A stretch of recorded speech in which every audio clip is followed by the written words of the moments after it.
Muling iniintriga si Paolo Avellino matapos kumalat ang espekulasyon na baka umano hindi niya type si Kim kaya hindi siya diretsahang umaamin sa tunay na estado ng kanilang relasyon. Usap-usapan nito ngayon sa social media, lalo na sa hanay ng kanilang mga taga-suporta. May ilang netizens ang nagsasabing tila iwas si Paolo kapag tinatanong tungkol kay Kim. Dahilan para magduda ang ilan.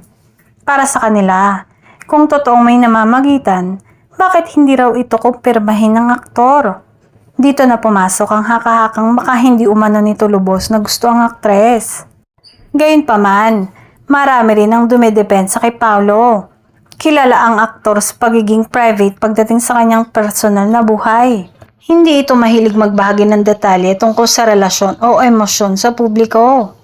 Kaya posible umanong bahagi lamang ito ng kanyang personalidad at hindi indikasyon ng kawalan ng interes. Sa panig naman ni Kim, nananatili siyang positibo at kalmado sa mga panayam. Hindi rin ito nagbibigay ng malinaw na label sa kanilang samahan. Bagay na mas lalong nagpapakilig sa kanilang mga tagahanga. Para sa fans, sapat na ang nakikitang closeness at respeto nila sa isa't isa. Hindi rin may kakaila na sa showbiz, may mga pagkakataong mas pinipili ng mga artista na panatilihing private ang kanilang relasyon upang maiwasan ng pressure at intriga. Ang pag-amin ay hindi laging sukatan ng tunay na nararamdaman, lalo na kung nais muna nilang protektahan ng kanilang samahan.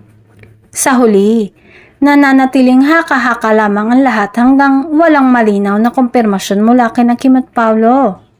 Mas makabubuting hintayin ang kanilang sariling pahayag at igalang ang kanilang desisyon, anuman ang tunay na estado ng kanilang relasyon.